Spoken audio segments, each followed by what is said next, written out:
Good evening, listeners. You're here with myself, Cash, from Boots and Beards on the Muslim Life Show. The time is 7:10 and we have a packed show for yourselves today. As always, we have our travel podcast coming up with on Medina. We have our burpee challenge to come as well. But before all that, our topic today that we will be discussing on is, what we've called it is chewing the fat.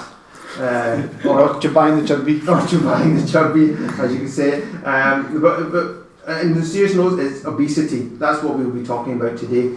In the studio today, we have my co-presenters. We have Nav, also from Boots and Beards. Thank you. And also Zen from Boots and Beards. Fine. Well, it's a distribution. It should be called the distribution. Anyway, and our special guest today on helping us with our discussion is Mr. James Herwick, who is a physical therapist and nutritionalist. Hello to you, James. Hi there. Hi, excellent. James, just before we start, could you just give us an overview of how you came about to be in the role that you are right now? Sure, yeah. I was at Caledonian University studying, so first of all it's food bioscience. Okay. And then from there I went on and done a Masters in Clinical Nutrition. And then a postgrad certificate at Glasgow Uni in sports nutrition. So sports nutrition is more my speciality, if you like. Okay. But I've worked in the field of weight loss and working with folk who are overweight or obese. Right, excellent. Just to throw it there, first of all, before we get into it, and now, if I say to you the word obesity, what comes to mind? Big people. Big people is extra large. So overweight, people who are overweight. A problem. A problem. A problem in the sense that we need to control our diet. Right. Okay. And what about yourselves then? So throwing the same question to you. What do you think of the word obesity? If someone says obesity to you. Laziness. Laziness. Okay. Myself. I relate that to myself. I mean, back in the day, I wasn't active in sports. I just couldn't be bothered doing anything, and so I would probably say it's more to do with actually getting up and doing it. That's what I associate it. Right. With myself, I'd always look at a diet in a diet perspective. So I would say something like burgers and chips and pieces that obviously could lead to obesity and stuff. But just back with yourself, James. What is obesity? So if we go with the World Health Organisation's definition, so that would be, so it's abnormal or excessive fat accumulation that presents a risk to health. So and it does kind of tie in a little bit with what you've said there with diet and exercise. So ultimately what it is an imbalance in calories in, calories out. But there is a wee bit more to it than that. So other things like hormone imbalance can be a factor. So it could be a medical thing that... So there could, obesity is classed as a medical condition, so there is other things like the gut bacteria, right, that can also affect mood and can affect how you put on the weight and lose weight. It's quite a lot of different. It's not just food. It's quite a lot. Yeah. It's quite external factors here that are involved in this. Okay. Yeah. So I think we like to think of it as somebody is being lazy, as I think you said, or somebody's eating too much. But actually, there's a bit more involved. So actually, when you think of things like the increased use of kind of watching TV, using computers, mobile phones, tablets. So the actual light from that affects the quality of sleep. Okay. So if you're using these things late at night, then you're not getting a good quality of sleep and you're not getting a good quantity of sleep. So that could knock out hormones and stuff like that. So you basically could be walking around pretty tired the whole day, and because you feel tired, the body wants to eat. Tends to be sugary foods or fatty foods. Okay. So you've naturally got a drive to go and eat these foods because you're tired and you want energy. So that's another reason for it. Yeah. Just on that, James, the whole thing that you mentioned about the light, there's actually smartphone makers right now are implementing systems and apps on your phone that at a certain time at night. So, for example, my phone at 10 o'clock each day, it changes colours, so it helps me to sleep better, gets a better sleep. So it's quite interesting to see that it's related to how you Because quality and quantity of sleep is really important, not just for how you eat the next day, but just for your mental well-being and stuff like that as well. And there's probably some people who are more susceptible, if they feel low, they turn to food to make them feel a bit, comfort you and stuff like that as well. Yeah. So can't be his best mate. So you're giving us the factors that would the problems to it, right? Yeah. So how would someone classify somebody as obese? Is that, can I go into the doctor and say I'm obese and he'll say no you're not, or how would you classify somebody as obese? Yeah. So or you have soon to be an obesity problem. How do you check if somebody's So if it was me personally, then I would do a full body composition measurement. So this is where you take skin folds, you're measuring body fat, you're taking waist and hip circumference, and just looking at all circumferences around the body as well. But your GP doesn't do that. No. They just put you in a set of scales and say, right, according to the body mass index, the BMI, you are overweight, and that's it. Is that quite accurate, that scale, the BMI index? BMI isn't the best measurement, but it's one that we use most of the time. It's not the best measurement. It's not the best measurement, but you would normally use it in conjunction with something else. So if you're going to use BMI, you would go with something like waist circumference or waist to hip ratio as well. So by combining the two, it gives you a better idea of, because you could get somebody who, according to BMI, is obese or overweight, but in actual fact, they've got quite a lot of muscle mass.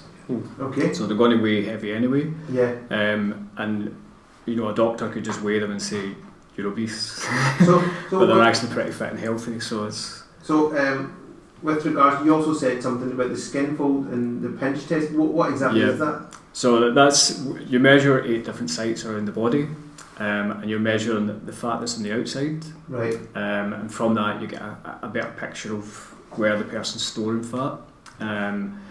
We're taking the waist measurement as well. That gives you a wee bit more indication of what's happening inside. So you get an overall picture. We also take some bone measurements as well, and that gives us a somatotype, which is like your body type. So if you think, so there's 3 different classifications. There's endomorph, which is, if you think, circle or oval shape. There's mesomorph, which is like a kind of triangular shape, and then there's ectomorph, which is like a long kind of rectangular shape. Okay. Now, you don't see many circles, triangles or rectangles walking around, so we're all like in a mix of the 3, if you like. Okay. So some people will be more oval in shape, some people more triangular, and some people more rectangular. I'm quite oval and rectangular up and down, but okay. But ultimately, the endomorph is what kind of is related to more hormones and stuff like that, so it would be more that you are susceptible to gaining weight a bit faster, say. Okay. If you have a high mesomorphic score, then you're more likely to be muscular, and again, possibly going to be putting on weight faster. Whereas if you're more ectomorph, the chances are you're going to be very lean. But as I say, we're all a kind of mixture of the 3. So some people lean more towards that. So with yourself, as we're saying, when we go to the doctors, we might not get an extensive test to find out if you're properly obese or not. Yeah. Yourself, do you have is it a private clinic you have? Yeah. So if someone came to you, you'd actually do all these tests. So we would do all the tests, to check everything. So because if you think of just body weight doesn't tell you anything. It just tells you what you weigh. So it doesn't give you anything about the composition. So of your go back body. to my initial question. If I'm wanting to go to GP, and who's going to tell me I'm obese without me having to see one of you? See a person like you. But this is why BMI is used, because it's quite a straightforward measurement. So they would take your weight and height, and then from that. But then the BMI was made back in the World War II. That's it's never been changed since then. So then people didn't have this kind of what's the word? We don't have the sort of society that we have. Binge eating. So obviously the BMI is totally flawed in that sense. Maybe as a base factor it's quite good, but you still need somebody to say, listen, Nav, you know what, you need to cut down on those kebabs. I can do that. You say that all the time. But somebody qualified needs to tell me, give me a proof and say, "Now, do you know what? You're up a stone since last time I've seen you or something." But that's for me to go private. Then I probably need to pay someone privately to go and do that. Then to get more, a more in-depth kind of view of it. As I said, if you go to your GP, then it's probably more likely they'll use BMI and maybe waist circumference or waist hip ratio along with the BMI. Do they do the pinch test there as well? They won't do the pinch test. No, they'll just do the. Let's say they might take the waist measurement. Okay. So and they are still quite good measurements. Okay.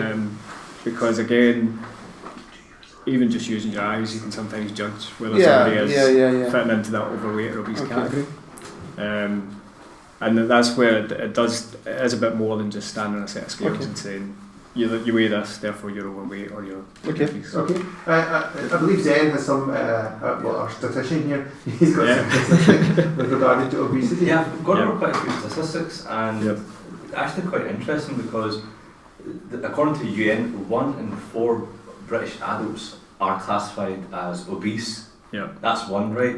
And then we've got the obesity levels in the UK have trebled over the last 30 years. Yeah. And they're saying it's going to reach that half the population of Britain is going to be overweight by 2050. Yeah. And it's no surprise that the UK is top of the league in terms of Europe. We're number one. We're number one. We're number one. You made it. It's all a good thing, sorry. It's all donors and chips and cheese, and it's. I think it's a various different factors what we've discussed so far. Yeah. One of the questions I had is if it's in your genes, if your parents are overweight and your kids, is that something that's going to happen automatically to your kids? It's not necessarily a genetic issue. Right. There could be some genetics involved in it. Right. Where looking back to body type, the chances are you're probably going to be a bit more endomorphic if your parents are endomorphic.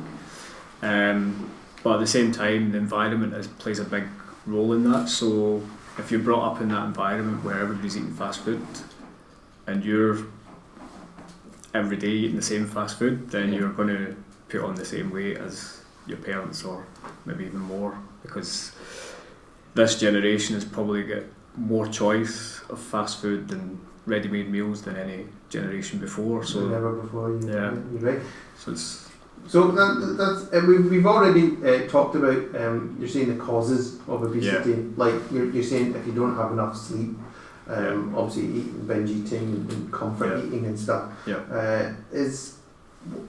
I know myself. I tend to skip breakfast. Okay. I might have a heavy lunch and heavy dinner, but they always say breakfast is the most important meal of the day. Yep. Is that true? It's not strictly true. Okay then. There was, before we used to believe that if you skipped breakfast, then you would eat more later on that day, which is true. So if you skip breakfast, you're more likely to eat more at lunch. Okay. But that's then, what I do. but then if you actually add it up, you probably would eat less overall if you ate breakfast and lunch. So the chances are, overall, you might eat less. Right. So it's not a bad thing. So it's not necessarily a bad thing to skip breakfast, although it would probably be best to do it not every single day. Okay. And sometimes you need to put the body out of shock a wee bit. So you have to maybe skip breakfast one day and have breakfast another day, and it's a bit like the fasting where you could actually do a fast every second day or every third day, and because ultimately we used to live in an environment where we would naturally have to fast because we would have not enough food. And other times we would feast. So it's there's a diet out there currently just now. I think they're doing the same thing where it's 5 days. I think it's called the 5-2 diet. 5-2, which was it 5 days continuous eating and then 2 days of fasting. 2 days of fasting. So fasting it seems to be the next hip thing. I suppose in words and dietary terms. But that's great. There's a lot of information there. We are going on a quick break. Sure. And then we'll be back on the other side again with our travel podcast, the Burpee Challenge, and carrying on with our discussion on obesity. So, see you then. Assalamu alaikum listeners, you're back with us on the Muslim Life Show. As before, if you weren't listening, we were talking about obesity. Now, if anyone would like to get in touch with us then they can call us on 375-3434. We have a caller on the line at the moment. Assalamu alaikum, caller. Well, what's your name, brother? Assalamu alaikum, brother Shaukat. I believe, do you have a question for, is it James or ourselves?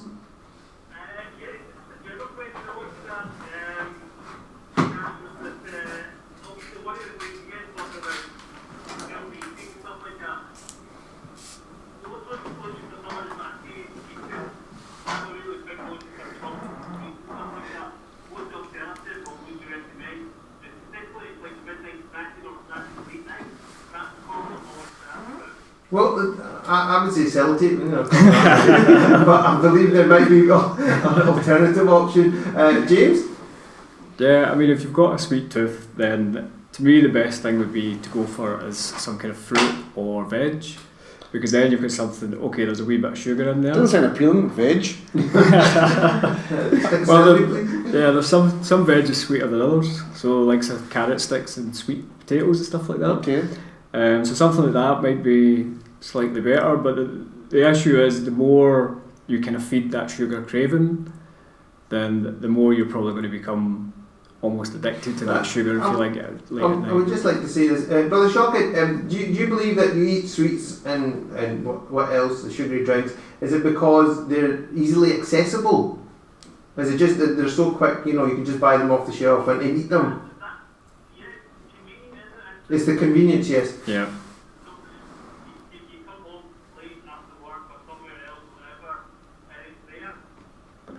Talking to you, looking at you, and pick me up, Shaukat. Yeah. No, when you say it's there, do you mean it's in the cupboards and in the fridge and? Yeah. So the first thing I would say is don't buy it in the first place. Keep it out of the house. Yeah, so if you keep it out of the house, then if you really want it, you're going to have to go to the shop and get it. So it just makes it that bit more of a challenge, if you like. So rather than, if you sit down, the first thing you're going to go for is something that's convenient if you're hungry or a bit tired. But if you have to work a wee bit harder to get it, and you go, I need to walk to the shops to get it, then the chances are, appreciate it more. Well, that's true. But then at least you've done a wee bit of exercise to get it. Well, that's true. So if you actually have something like, as I say, some kind of carrots or a wee bit of fruit or something in the house, I mean, to me, fruit is nature's fast food, if you like. Nature's done all the hard work, and it's actually there, ready to eat. So we don't really have to do that much with it apart from wash it. So it's available, it's convenient, and as I say, all you need to do is wash it, and it's fairly sweet as well. Excellent. Was there, hopefully that answers your question, Brother Shaukat. Is there anything else you want to ask?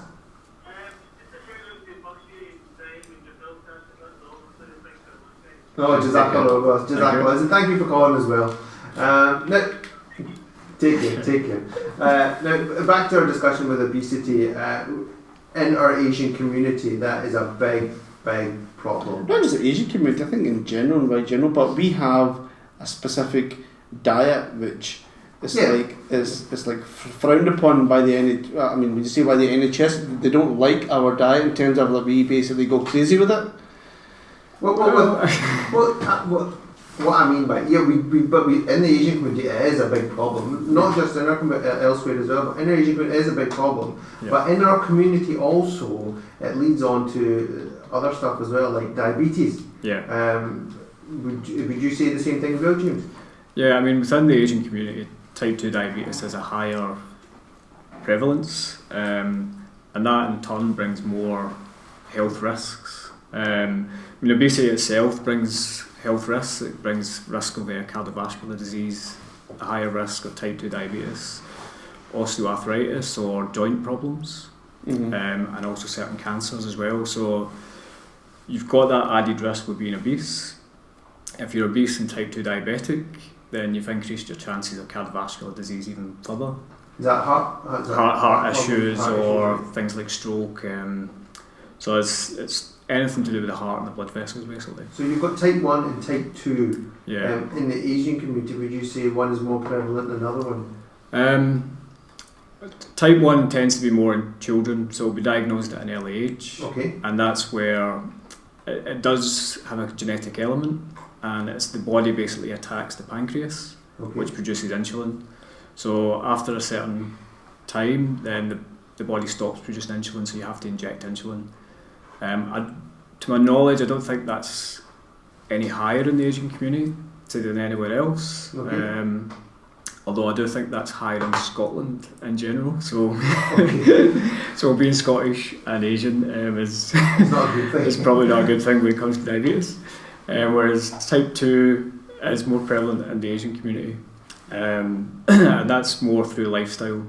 There is some genetic element to that, but it's mostly through lifestyle choices. So is that more serious, type 2, than type 1? It's not necessarily more serious, they're just as serious as each other because both bring the extra risk factors that's involved in that. Through time you will possibly need to inject insulin with type 2 because it's just a progressive condition if you don't challenge the condition yourself. So it's purely a lifestyle, what you call factor. It's nothing to do with the actual food in terms of like the food. It's fine, but it's in moderation. It's basically our working. It's basically our our physical activity. It's quite a lot of stuff there, but food in general is okay. I mean, it's not bad. So it's not necessarily the food itself. It's more the portion size. And just the lack of physical activity sometimes that can cause it. Okay. So portion size. Portion size and physical activity. Right. Okay. I'm with you there. That's fine. I've got a question for you, James. Sure. There's someone for Ramadan. Muslims are fasting, and some advice on that in specific. So we'll be breaking our fast at around 10 o'clock. You've not eaten all day, and your stomach's kind of shrinking as well, and we're always looking forward to what we're going to eat. All these nice greasy foods and so on come iftar, which is when we break the fast.